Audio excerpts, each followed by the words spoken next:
My name is Madison Carter.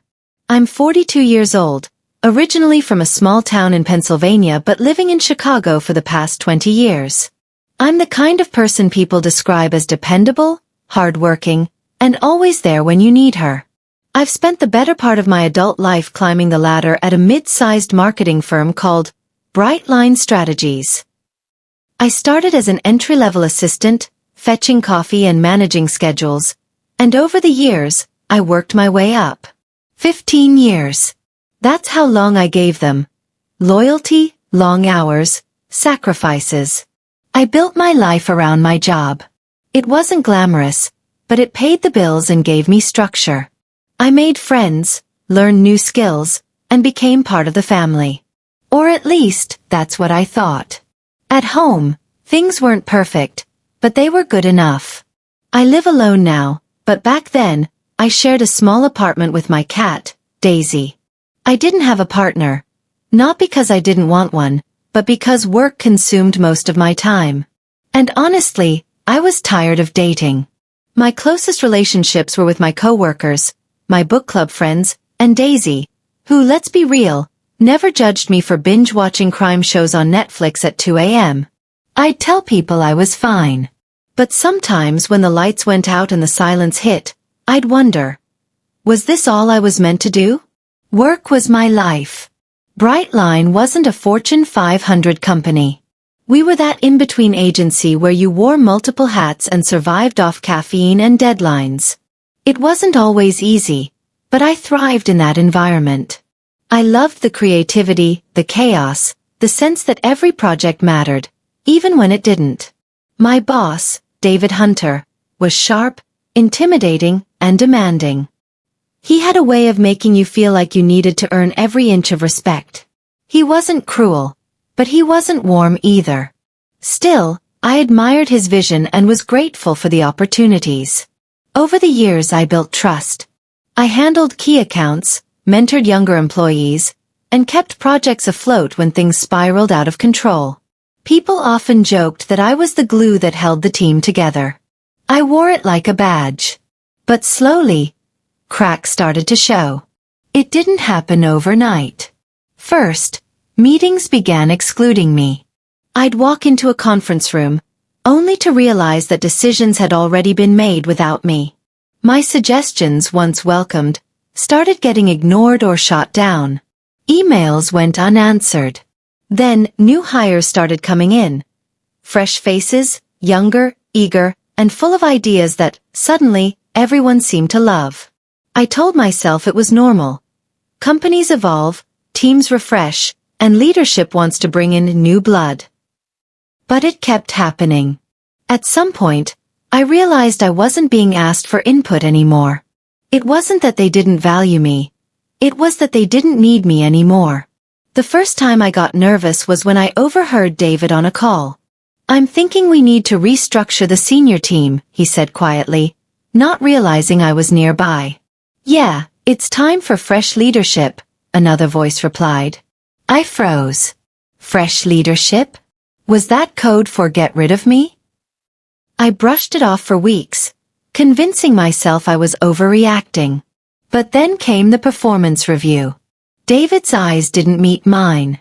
"We appreciate everything you've done," he said, "but it might be time for you to explore other opportunities." The words hit like ice. Explore other opportunities? I nodded like it was fine. I smiled like I wasn't shaking inside. I walked out, sat in the restroom stall for 15 minutes, and cried into paper towels. That night, I sat with Daisy on the floor, staring at the blank wall. I knew then, it was coming. Not if, but when. For days, I went through the motions at work. I pretended everything was normal. I laughed at jokes. I responded to emails. I helped a new team member set up their workstation. But deep inside, I started preparing. Quietly. I updated my resume, backed up files, and reached out to a few trusted contacts in other firms. Not because I was desperate, but because I needed a plan. I couldn't let 15 years of work just disappear overnight. Still, I kept up the facade. I wasn't ready to crumble. It was a Thursday morning, gray and rainy. I had a meeting scheduled with David at 10 a.m. I knew what it was about, but I walked in, held my head high, and sat across from him without flinching. "Madison," he began, clearing his throat. "We've decided to move in a different direction." He slid the paperwork across the desk. "Severance terms. Transition plans." I smiled. "Just a little." "I see," I replied. He avoided my eyes, as if he was ashamed. I stood up, shook his hand, and left the room. As I walked down the hall, I felt calm. Controlled. Like I'd been waiting for this moment and was finally ready. That's the best part. They thought they were blindsiding me. They thought I'd be shocked, broken, desperate. But I already had a plan. A network. A backup. And something else they didn't expect. Me. This is where everything changed, I'd say, looking at you now. But what I did next? Well, you'll want to stick around. Because they didn't see it coming, and neither did the people around them. Trust me. After the meeting where David handed me the paperwork, I kept my emotions in check. I went back to my desk and quietly packed what little personal stuff I had left. I wasn't going to create a scene. But I wasn't going to let them think I was broken either. That afternoon, I went to the break room for coffee. That's where I heard it. "You know she's out next week, right?" a young account manager whispered. "Yeah, David's been planning this for months," another replied. "He's got someone lined up already." My hands froze around the coffee cup. Someone lined up already? I didn't react. I didn't even cough. I just smiled and walked out as if I hadn't heard anything. But inside, something twisted. Something dark. That evening, I stayed late under the pretense of finishing a report. Everyone else left, and by 7 p.m. the office was quiet except for the hum of cleaning crews. I decided to retrieve a few files before leaving. That's when I saw it. An email marked, "Confidential, Strategic Team Restructuring," addressed from David to another senior leader. I wasn't supposed to see it, but it popped up because I had admin access for certain projects. I shouldn't have opened it. But I did. The contents shook me. Madison has been a loyal team member for many years, but her methods are outdated, and her influence is no longer aligned with the direction we want to take the firm. The younger, more dynamic team will be led by Jessica Parks. We need to ensure Madison's transition is outdated. Influence no longer aligned. Smooth but firm. Final date. Friday. Jessica Parks? That shiny-faced newcomer, always rehearsing her pitch in front of clients? So it was real. At that point, I thought it was just business. Cold, calculated, but nothing more. But then I found out something worse. A week before my dismissal, I had emailed David a proposal for a new client campaign. A project that could have been a turning point for me and the company. I worked on it for weeks, pulling research, analyzing data, and drafting strategies late into the night. The next morning, at the company's leadership meeting, I wasn't invited. 2 days later, the campaign was announced. Jessica Parks was presenting it as her brainchild. I almost dropped my laptop. The same ideas. The same wording. Even the structure of the presentation matched mine. They stole it. My own work, given without hesitation, and they used it to push me out and elevate someone else. I went home that night and stared at Daisy's food bowl. I didn't eat. I didn't sleep. I kept replaying the email and the stolen campaign in my head. I pictured Jessica smiling with fake confidence. I pictured David acting like it was all for the company. I wanted to scream. But I didn't. I sat in silence, gripping the edge of the kitchen table, tears streaming down my face. How could they? I whispered into the night. It wasn't just betrayal. It was humiliation. I'd given everything I had for 15 years, and in return, they brushed me aside like yesterday's news. The next day, I called my college friend, Laura. I don't know what to do, I said, my voice shaking. Laura didn't hesitate. Don't let them win, she snapped. You always stood by them. You gave them everything. If they're going to throw you under the bus, you owe it to yourself to fight back. I don't want to be bitter, I whispered. That's not bitterness. That's standing up for yourself, she said firmly. You're not their employee anymore. You're your own person. Do something. Not out of spite, but out of strength. I decided not to confront David. I decided not to beg. Instead, I sat with the rage, the grief, and the betrayal until it no longer consumed me, but sharpened me. The next morning, I walked into the office for the last time. Jessica was all smiles, cooing over her presentation notes.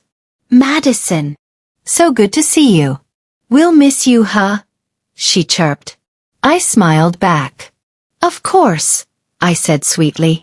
Inside I burned. David avoided my eyes entirely. I signed the final paperwork, shook hands, and left without looking back. But this was just the beginning. The first week after being let go was a blur. I slept at odd hours. I stopped checking my phone. I ignored calls from people who asked, "How are you holding up?" I wasn't holding up. When my reflection stared back at me in the mirror, I didn't recognize myself. I barely ate. I cried in the shower where no one could hear me. But underneath the sadness, something else stirred.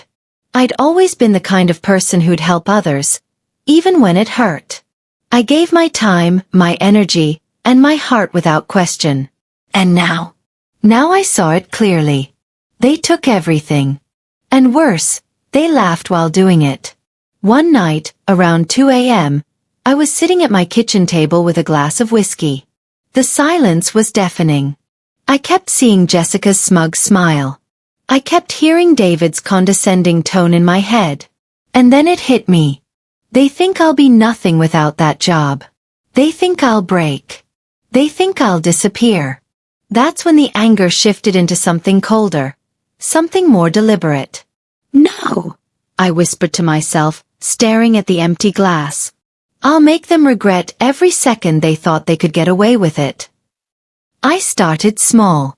I researched Jessica online. I found her social media accounts, perfectly curated selfies, expensive vacations, and influencer-type captions that screamed insecurity. I tracked the new team structure and found how she'd be overseeing accounts that David himself trusted. I even pulled up her past jobs and found complaints buried in old forums. People describing her as manipulative, untrustworthy. Perfect. David. He was sloppy. He loved shortcuts. I combed through his public posts, speeches, even old interviews. His weakness? His ego. And his fear of losing control. I wasn't going to attack them emotionally. I was going to dismantle them piece by piece. I didn't tell many people what I was planning. But I did share a version of the truth with Laura.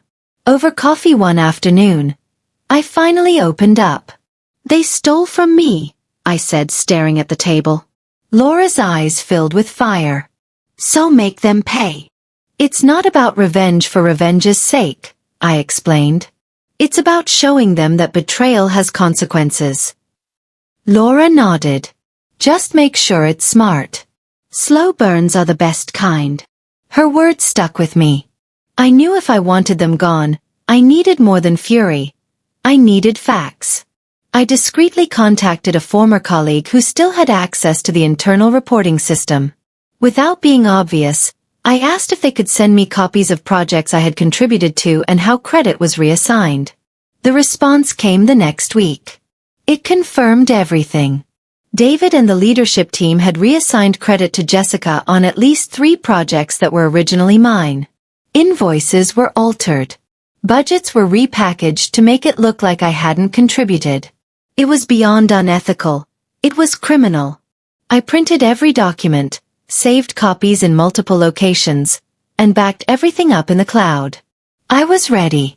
But planning revenge doesn't mean it's easy. One night, I sat staring at the pile of papers on my desk. Part of me whispered, "You're better than this." Another voice snarled, "They deserve it." I even started questioning myself. Am I letting this consume me? Am I losing sight of who I am? Then I pictured them, laughing as they stole from me, ignoring the years I gave them, plotting how to replace me without remorse. My eyes hardened. I am not like them, I told myself. I'm just making sure they face the truth. And from that moment, every doubt faded. On the last page of my notebook, I wrote in big letters, "They think I'll disappear. They're about to learn otherwise." I closed the notebook and sat back in the chair. For the first time in weeks, I felt a sense of calm. The fire that once consumed me had become purpose. This wasn't just about revenge anymore. It was about reclaiming my dignity. It started quietly. 2 weeks after I gathered all the documents, they hit their first target. An anonymous tip landed on the desks of the company's legal team. The email didn't have my name attached, of course, but it contained PDF files, scanned invoices, and internal communications showing how budgets were altered to erase my contributions. I knew it wouldn't be long before panic spread through the office. By the next morning, HR was in chaos. Employees whispered in hallways. Jessica stopped posting on social media altogether. David's once arrogant smirk was replaced by tight lips and darting eyes. I stayed silent. I wasn't there, but I could feel it. Watching the pieces move, I smiled softly. Next came the clients. I didn't want to be traced, so I created a series of email accounts with burner phones and routed everything through VPNs. I sent personalized emails to 3 of the company's biggest clients. The message was short and carefully worded. For extra impact, I included screenshots of internal project timelines and budget reports highlighting my role. Within 48 hours, I started hearing back. Clients asking questions, requesting clarifications, and most importantly, pulling their accounts. One of them even hinted at escalating the matter to external auditors. I sat back in silence, letting the dominoes fall. David's ego had been his strength, and his weakness. The pressure mounted quickly. He called emergency meetings. He barked orders, but nobody trusted him anymore. I knew I needed to strike at his reputation. Through another anonymous email, I sent his internal memos to a journalist covering corporate misconduct. Within a week, an article hit the news. The headline read, "Whistleblower exposes budget manipulation and credit theft at top marketing firm." His name was splashed all over it. The board called for an investigation. I remember the first time I saw David's face plastered in newspapers. His eyes were bloodshot, jaw clenched, completely undone. He never suspected me. Jessica's downfall had to be personal. She had built her career on an image of ambition and authenticity. But behind closed doors, she was ruthless. Using the information I gathered, I planted anonymous social media posts, forum threads, and blog comments hinting at her unethical behavior. One viral post even quoted fake insider accounts claiming that Jessica manipulated junior employees and falsified reports to climb the corporate ladder. Her followers dropped like flies. Within days, she lost brand partnerships and had to deactivate half her accounts. The final blow? A former employee, someone I quietly reached out to weeks earlier, posted screenshots of budget misallocations Jessica had signed off on. The post blew up overnight. The biggest moment came 3 months after the first leak. The board called an emergency session. I wasn't invited, of course, but I watched from afar. Through public filings and insider sources, I found out what happened. They confronted David with the proof. He tried to deny it, but the documents were airtight. The board voted to remove him immediately. Jessica, already crumbling under pressure, resigned before they could vote her out. For the first time in months, I allowed myself a deep breath. A week later, I walked past their building on purpose. It was late afternoon.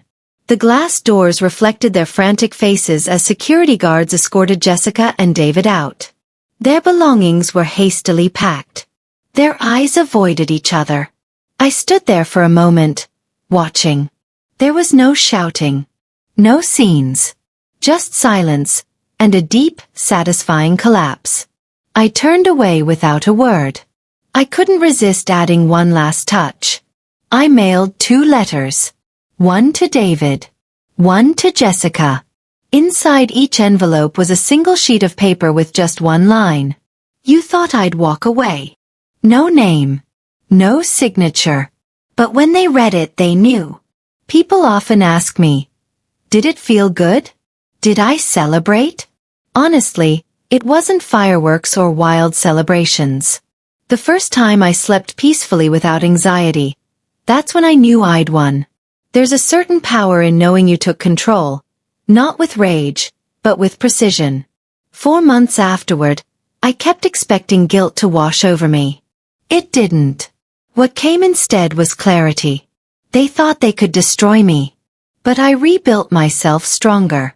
When the dust finally settled, life became quiet. The office I once gave everything to was gone from my life. No more awkward greetings in the hallway. No more meetings where I had to explain why my ideas got overlooked. No more emails asking me to stay late, while others claimed credit. I rented a small apartment downtown and started over. It wasn't glamorous. I still had bills to pay. But I slept through the night without that gnawing fear of being discarded. For the first time in years I could breathe. I waited. I won't lie. I hoped at least one of them would reach out. Maybe apologize. Maybe say they made a mistake. But nothing. Not a text. Not an email. Not even an awkward social media post. I realized they wanted nothing to do with me. That's when it hit me. They never cared. They wanted my work, my stability, my position, not me. And once I was gone, they erased me without a second thought. It hurt. But it also freed me. What surprised me most was how quickly other doors opened. A former client reached out and offered freelance work. An old friend recommended me for a consulting gig. A networking event turned into a new partnership. People had seen what happened, and they wanted to support someone who stood up for herself. I rebuilt my reputation. Not with secrets, but with honesty, hard work, and integrity.